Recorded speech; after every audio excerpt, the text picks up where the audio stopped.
Om Swastiastu. Pemirsa Dewata TV, selamat berjumpa lagi dengan saya, Nyoman Wijaya.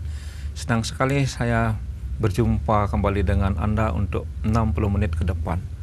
Kali ini saya akan mengajak Anda sekalian untuk berbicara masalah arsitektur. Arsitektur yang kita pahami sebagai barangkali semacam ilmu dan seni dalam merancang bangunan. Kalau tidak salah itu yang saya pahami. Tapi ada memang satu hal yang sangat penting dalam persoalan arsitektur di masa sekarang ini yang penuh dengan tantangan. Tapi tentu saya tidak akan salah memilih orang karena saya mengundang seorang ahli di bidang arsitektur. Dia adalah Dr. Ketut Ngakan Aswin Dwijendra Insinyur MA. Jadi pengalamannya juga di dunia internasional cukup bagus dan meraih beberapa gelar terutama di tingkat S1 dan S2 di luar negeri. Kita akan berbicara lebih jauh dengan Dr. Ketut Aswin. Selamat jumpa, Om Swastiastu. Om Swastiastu. Senang sekali saya berjumpa dengan Anda. Sama-sama. Ya, saya sejarawan, bidang ilmu saya tentu saya ingin mencoba-coba mengajak Anda berbicara mengenai masalah arsitektur. Saudara Aswin, saya punya imajinasi mungkin terlalu liar imajinasi saya karena didasarkan pada kondisi-kondisi masa kini. Pertama, kondisi tantangan masalah pengalihan lahan kan, fungsi lahan. Sawah sudah habis jadi bangunan dan beberapa banjar sudah habis menjadi balai banjar bertingkat seperti Anda ceritakan di dalam buku yang pernah saya baca, dan kemudian banyak lain rumah-rumah yang juga sudah bertingkat, sanggah juga ada yang sudah bertingkat. Dalam salah satu tulisan saya, entah di mana saya lupa, saya secara liar mengatakan bahwa pada akhirnya karena sudah kehabisan lahan, sebagian besar dari kuburan di Bali dibuat bertingkat 5. Kuburan di atas dengan krematorium, lantai 1, lantai 2 adalah shopping. Mungkin ada tempat sport atau mungkin ada yang lain. Karena sekularisasi dari proses kuburan itu sudah tampak karena orang semakin rasional. Dan di sisi lain, tukat juga bertingkat menjadi jalan layang. Kira-kira masuk akal enggak itu imajinasi saya? Terima kasih Pak Nyoman. Senang sekali mendengar kalau Bapak bilang idenya liar gitu ya. Iya. Bahkan di dalam keliaran itulah simbol dari sebuah kreativitas sebenarnya. Sebuah tantangan kita untuk membuat arsitektur itu lebih baik seperti itu. Kalau misalnya ke depannya ada ide-ide bertingkat seperti itu, memang sampai saat ini kan masih kontroversi. Iya. Kontroversinya dengan apa? Tentu dengan sosial budaya kita yang memang masih belum menerima. Sampai saat ini kalau kita bicara bangunan tinggi, itu tidak boleh lebih dari pohon kelapa. Dan lebih lanjut, kata pohon kelapa itu diterjemahkan secara kuantitatif tidak lebih dari 15 meter. Ya artinya sampai saat ini kalau kita mengacu kepada perda daerah, kalau Bapak mau imajinasi liar tuh setinggi itulah yang masih dimungkinkan gitu. Ya seperti itu. Setinggi itu ya. Ya kita nggak tahu ke depannya, tergantung kebijakan pemerintah dan juga penerimaan dari masyarakat Bali. Karena ini kan masih sebuah prosesi yang panjang, diskusi yang panjang antara masyarakat, desa Pekraman, ya orang Bali lah secara keseluruhan seperti itu. Berarti kalau sudah ada perubahan atau orang Bali Hindu terutama sudah memiliki kesadaran religiositas yang berbeda, barangkali bisa begitu, walaupun tetap Hindu tetapi mungkin kadarnya lebih ke modern begitu, barangkali bisa begitu ya. Kalau bicara masalah perubahan, perkembangan, perubahan itu yang abadi Pak, seperti itu kata orang. Tapi perubahan itu terlalu radikal kalau yang kayak tadi. Oleh karena itulah perubahannya jangan radikal, tapi perlu sebuah proses. Proses itu yang menentukan sebuah perkembangan. Pada suatu saat generasi kita akan melihat ini bagian dari sebuah sejarah. Ya, kalau kita dari zamannya Empu Kuturan dan yang Dwijendra sampai sekarang pun itu sebuah proses sejarah dan selalu mengalami perubahan seperti itu. Tapi kan ada perubahan-perubahan yang tidak sengaja dibiarkan berkembang. Nanti kita bicarakan setelah Anda membicarakan Padmasana. Tapi lebih jauh lagi saya ingin mengejar apa yang Anda nyatakan tadi, bahwa orang sepertinya di Bali antipati dengan bangunan tinggi. Padahal kita akan mengajak pemirsa Dewata TV, saya akan mengajak Anda untuk pertama-tama membicarakan buku Saudara Aswin yang berjudul Arsitektur Bangunan Suci Hindu.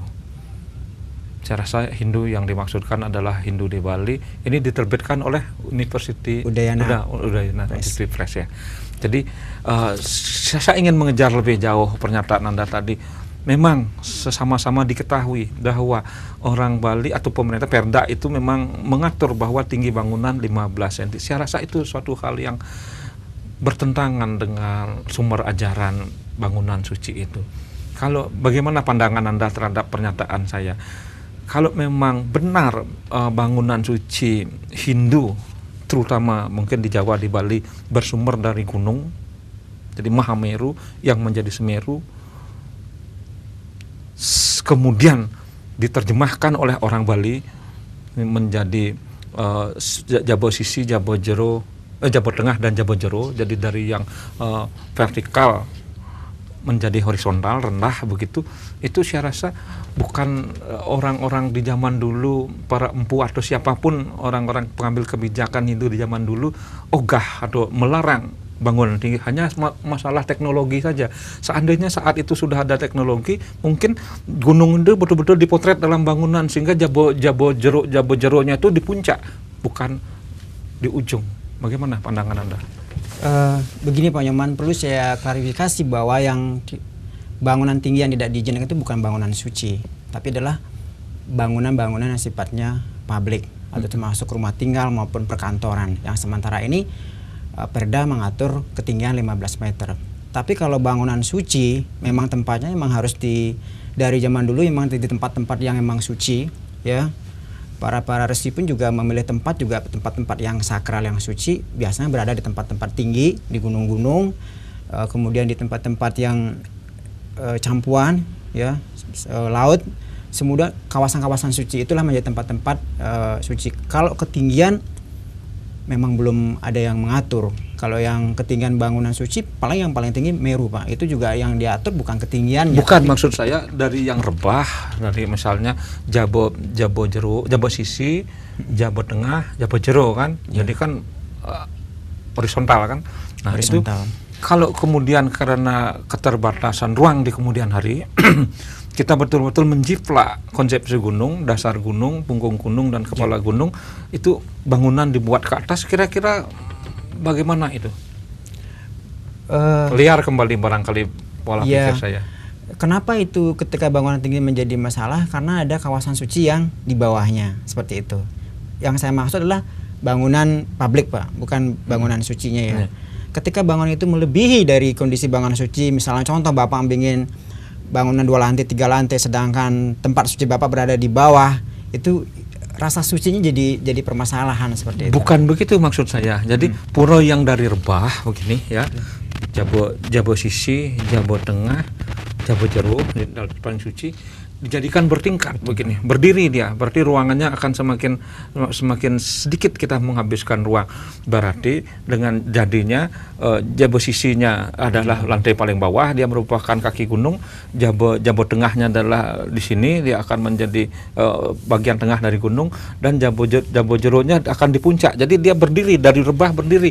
Itu kira-kira bagaimana? Jujur kalau ini emang liar semangat sekali Pak ide. Tapi itu berdasarkan konsepsi zaman dulu bahwa gunung adalah acuan dari bangunan suci. Benar. Hanya karena teknologi lah yang menjadikan orang tidak bisa membangun vertikal seperti itu. Bagaimana Anda sebagai seorang hari ini cukup kaget karena tidak ada di pemikiran saya sejauh itu Pak. Tapi cukup konseptual, dalam artian berdasarkan konsep gunung Mameru terus vertikalnya. Kalau kita lihat triloka juga berbuah lokanya memang seperti itu. Memang begitu. Bisa horizontal, bisa vertikal. Saya pikir kalau kedepannya kalau mengambil konsep vertikal triloka itu ide liar Bapak bisa diwujudkan. Tapi itu kan perlu perlu diskusi. Mungkin Anda perlu membuat satu contoh saja, mungkin miniatur dari Baik Pak, idenya cukup memang. Tapi besarnya kan mirip begitu juga kan? Iya, cuman dia masih sifatnya juga mengarah ke horizontal walaupun juga vertikal. Iya, tapi kan mirip ke situ juga kan. Tapi kalau memang benar bahwa sumber acuan dari arsitektur bangunan suci di Bali adalah gunung, saya rasa memang demikianlah mestinya kita mengatur demi efisiensi kan. Berarti tidak ada batasan yang tertinggi. 15 meter itu mungkin terlalu rendah. Ya memang kalau kita bicara ketinggi sudah ada konsep Triloka, tapi juga kalau bicara horizontal juga ada Trimandala sama Sangamandala itu Pak. Nah ini perlu dicari bagaimana walaupun itu vertikal seperti yang ini Bapak sampaikan itu, tapi secara horizontal juga sono suci juga masih bisa diakomodasi. Mungkin itu tantangan kita Pak. Nanti walaupun dia jabe tengah kemudian jabe sistem sampai jeroannya dibagi 3, tapi di sisi yang paling bawah, yang kedua dan ketiga ini juga harus melihat Trimandala dan Sangamandalanya. Iya memang Trimandala dan Sangamandala itu terlalu boros ruangan. Iya persis Pak. Terlalu boros ruangan, sementara ya bandingkan aja lah Bali dengan Singapura kan. Bali jauh lebih luas dari Singapura, tapi andalan pariwisata Singapura barangkali lebih bagus dari Bali karena dia bisa mengelola ruangan seefisien mungkin, juga tidak selalu mengacu kepada budaya. Nah kalau memang di kemudian hari bisa dipikir seperti itu, mungkin menurut saya jauh lebih bagus. Anda setuju? Kita melihat setuju dan tidaknya memang harus melihat berdasarkan kajian kita. Kita pernah melakukan penelitian studi bangunan tinggi apakah sudah layak bangunan tinggi diterapkan di Bali. Itu Fakultas Teknik juga pernah melakukan studi. Itu kalau kita melihat yang paling krusial berada di Denpasar Pak. Kalau perkiraan penduduk Denpasar sekarang yang 500.000, itu 14 tahun ke depan sudah tidak bisa menampung lahan yang ada di Bali yang masih lahan yang ada di kota Denpasar yang masih sisa 40%. Tetapi kalau kita bicara Bali itu masih jauh Pak. 30 tahun ke depan masih mengakomodasinya. Mungkin kita tidak perlu dulu berbicara bangunan publik, kita mesti fokuskan dulu pada buku yang pertama, Arsitektur Bangunan Suci, tapi tentu setelah yang satu ini.